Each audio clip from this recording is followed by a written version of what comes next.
A cop from Chicago just sent me this. On the face of it, it seems pretty ordinary. A couple of people get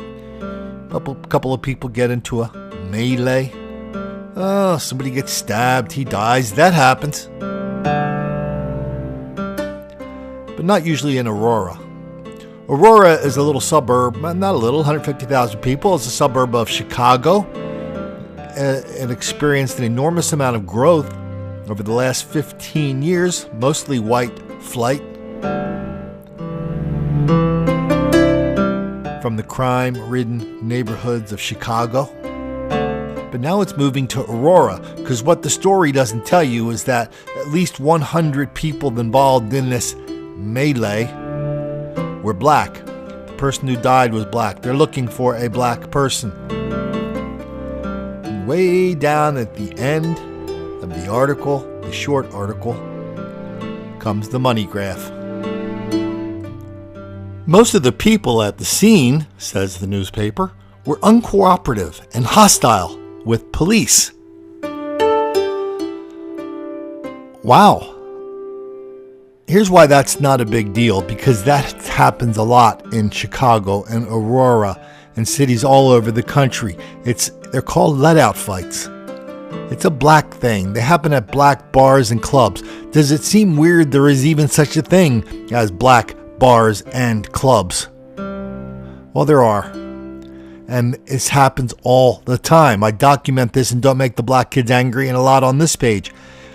Bars close, people go into the parking lot, fighting, gunshots, police roll in, hostility to police.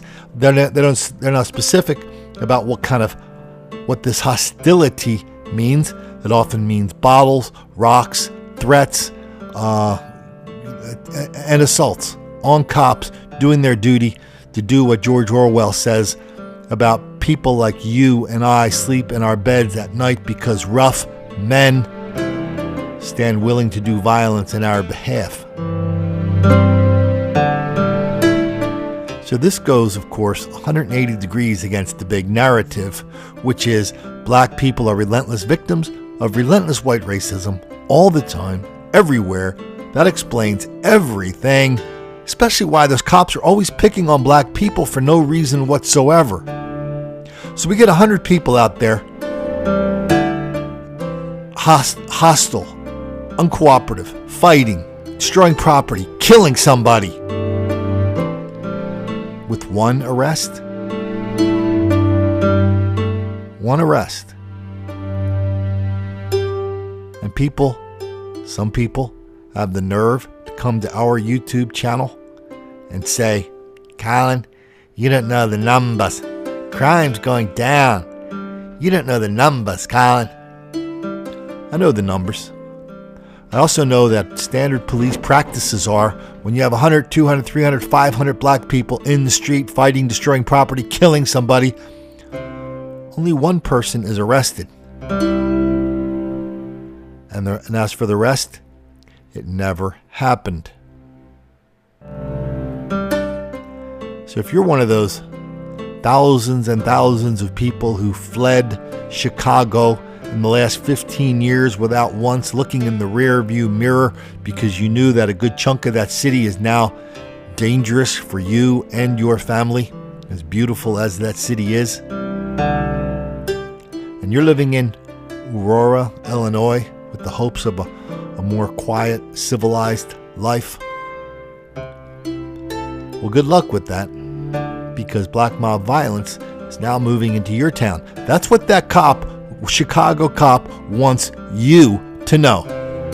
He wants you to know things are a lot worse than a lot of people think they are when it comes to black mob violence and black on white crime, even in places like Aurora. So if you're one of those people in Aurora, or you're in one of these other towns, Aurora-like, where you have Aurora-like hopes of a civilized life, free of this enormous amount of racial hostility and violence, well, I still have to remind you of one thing. Don't make the black kids angry.